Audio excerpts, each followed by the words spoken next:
जय भीम, नमो बुद्धाय। आज 2 एप्रिल 2026। आज पौर्णिमा आहे। एप्रिल महिन्यामध्ये जी पौर्णिमा येते त्या पौर्णिमेला चैत्र पौर्णिमा असं म्हणल्या जाते। चैत्र पौर्णिमेची अशी माहिती आहे आणि चैत्र पौर्णिमेला श्रीलंकेमध्ये खूप महत्त्वाची मानल्या जाते। कारण भगवंताला ज्ञानप्राप्ती झाल्याच्या नंतर 5 वर्षाच्या नंतर भगवंत श्रीलंकेला आले अशी मान्यता आहे। हे बुद्धवंश आणि महावंश या पुस्तकामध्ये माहिती आहे। भगवंताचा धम्म जास्तीत जास्त करून बुद्धवंश आणि महावंश याच्या माध्यमातून भारतामध्ये खूप प्रसार आणि प्रचार झाला। बुद्धवंश आणि महावंश, बुद्धवंशामधून भगवंताचे बोधिसत्व किती झालेले आहेत त्याचीसुद्धा माहिती आहे।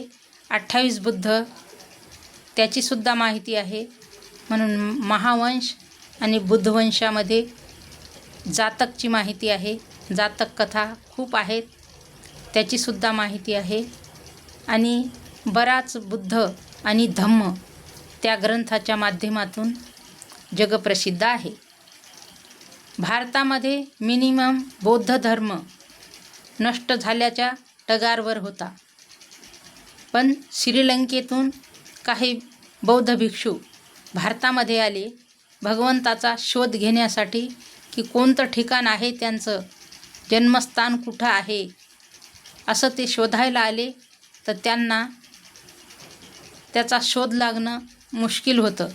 बरेच दिवसाच्या नंतर त्यांना त्याचा शोध लागला आणि तेव्हापासून म्यानमार, तिब्बत, श्रीलंका म्हणजे बरेच देश, बाहेरच्या देशामध्ये लोकांना माहीत होतं की बुद्ध धम्म हा भारतामधूनच विदेशात आलेला आहे, पण भारतातल्या लोकांना धम्मही माहीत नव्हता आणि बुद्धही माहीत नव्हता। श्रीलंकेमध्ये अशी मान्यता आहे की भगवान बुद्धाला ज्ञानप्राप्ती झालेले बौद्धवृक्ष हे श्रीलंकेला सम्राट अशोकाची मुलगी संघमित्रा आणि मुलगा महिंद्रा या दोघा बहीण भावाने अनुराधापूरला नेले होते। आणि तिथे दुसरी माहिती अशी आहे की नागराजा श्रीलंकेला राहत होता। त्याच्याकडे माणिक, मोती, धन, दर्वे, सोनं, चांदी खूप काही होतं, पण तिथे चुलता आणि पुतण्या या दोघांमध्ये खूप कड्याकाठचं भांडण चाललं होतं। खूप कडाक्याचं भांडण चाललं होतं की एवढी प्रॉपर्टी मला पाहिजे, तेवढी मला पाहिजे। प्रॉपर्टीवरून खूप भांडणं चालली होती। खूप भांडण होत होत खूप इकोपाला भांडण जाण्याच्या मार्गावर होतं। तेव्हा ही चैत्र पौर्णिमा होती। त्या चैत्र पौर्णिमेला सगळे एका ठिकाणी आले आणि तिथे काही प्रवचनाचे कार्यक्रम चालू होता। तिथे भगवंत साक्षात होते अशी मान्यता आहे। तर त्यावेळेस त्यांनी असं ठरवलं की प्रवचन ऐकू आणि भगवंताची परवानगी घेऊन आपण लढाईला सुरुवात करू। आणि मग काय, प्रवचन ऐकत बसले। प्रवचन ऐकता ऐकता भगवंताची एवढी करुणा झाली त्यांच्यावर, एवढी करुणा झाली की ते सगळं त्यांच्या डोक्यातून निघून गेलं।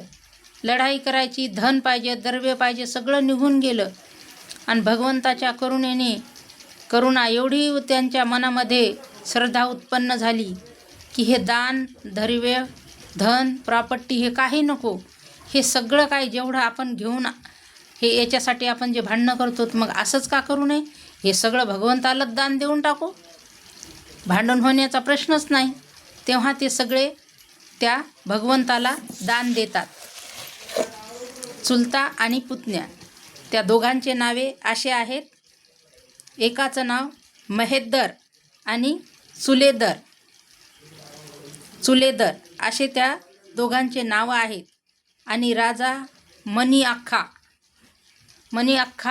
हा राजा तिथे क्षमा मागतो आणि म्हणतो, भगवंता, माझ्या हातून खूप मोठी चूक झाली असती. मी आज इथे हजर नसतो तर माझ्या हाताने खूप मोठी चूक झाली असती. भगवंता, मला क्षमा करा. असे म्हणून ते तिथे एका बाजूला बसतात आणि भगवंत त्यांना आशीर्वाद देतात. आणि आशीर्वाद देऊन भगवंत चेतवन रामामध्ये परत निघून जातात. साधुकार देऊन निघून जातात भगवंत. जय भीम, नमो बुद्धाय.